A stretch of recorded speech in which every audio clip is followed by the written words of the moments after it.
ज्यादातर बच्चे जो हैं, हम लोगों की जो वैकेंसी है अब मारुति सुजुकी हरियाणा में है, टाटा मोटर्स की बड़ी जो कंपनियां हैं वो यूपी के बाहर हैं, यूपी में नहीं लग पाई हैं कंपनियां।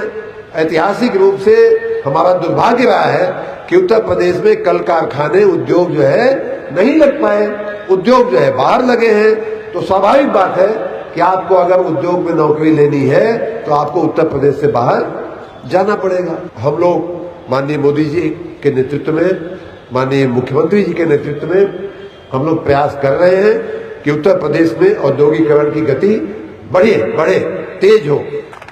दूसरा कारण ज्यादा महत्वपूर्ण है, ये दूसरा कारण और तीसरा कारण ज्यादा महत्वपूर्ण है।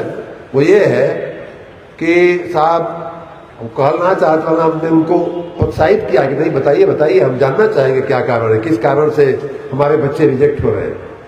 तो कहे कि बोलने का ढंग नहीं है। पढ़ाई लिखाई ठीक होगी, लेकिन आपको, इसको हम लोग सॉफ्ट स्किल कहते हैं, आपको अपने आप को प्रेजेंट करने आना चाहिए।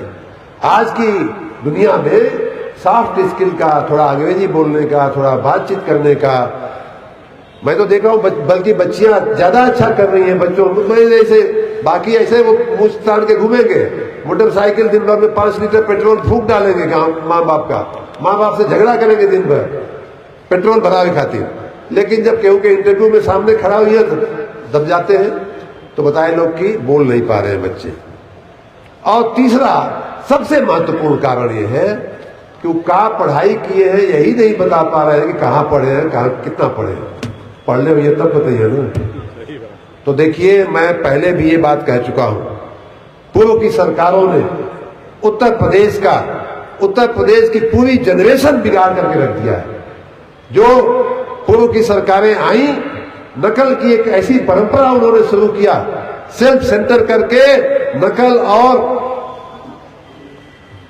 परीक्षाओं में गड़बड़ी की ऐसी एक श्रृंखला की, उसका परिणाम आज है कि बच्चे जो है अपना जबान नहीं खोल पा रहे हैं। बच्चे अपनी सर्टिफिकेट क्या है उनके पास, उसका वर्णन नहीं कर पा रहे हैं कि मैं 10 पास हूं, 12 पास हूं, किस ITI से, किस पॉलिटेक्निक से, किस इंटरमीडिएट कॉलेज से, किस ग्रेजुएशन कॉलेज से, किस डिग्री कॉलेज से हमने क्या क्या विषय की पढ़ाई की। इसका तो मुझे प्रत्यक्ष भी नॉलेज है। कई बच्चों से हम वही गुजरात वाली कहानी पूछते थे कि भैया कहाँ पढ़ ले, हवा बता ही ना पावे भाई कि कहाँ पढ़ ले। BA में कौन कौन विषय रहे ये उनके ना मालूम है। अब विषय कभी पढ़ ले होके, परीक्षा देने होके तब तो मालूम रही। कहीं से फर्जी सर्टिफिकेट ले लिए, कहीं से बिना पढ़े हुए उनको मिल गया है। ये एक विषचक्र है, आज के जमाने में अब नहीं चलेगा। जिस भी सरकार ने शुरुआत की, मैं तो कहता हूं कि यूपी को 50 साल नहीं सैकड़ों साल पीछे ले जाने का काम उन लोगों ने किया है। देखिए, मैं पहले भी बार ये बात, कुछ लोग साक्षी होंगे हमारे ऐसी बातों का, हम कहते थे कि उन्होंने इतना बड़ा नुकसान किया है कि कोई जवाब नहीं। हम सड़क और पुल पुलिया तो बड़े आसानी से बनवा सकते हैं, थोड़ा हम ध्यान दे देंगे। अभी हम मोहम्मदाबाद में रुके थे, वहां तहसील पे रुधिर वहां थे, प्रधान जी हमारे गांव के, रोक लिए वकील साहब लोग और कहे कि भाई साहब एक हम लोगों के लिए कोठरी बनवा दीजिए। हमने कहा अच्छा ठीक है। तो हम देखें कुछ बालू कितनी गिरा है, तो हमने कोठरी के बनने का तो इंतजाम लगता है हो गया है। तो बोले कि हाँ नीचे का हो गया है, ऊपर आप बनवा दीजिए। हमने कहा ठीक है भैया, हम अपनी निधि से 25 लाख दे देंगे, आपका बन जाएगा। तो वही मैंने कह दिया बनवा देंगे।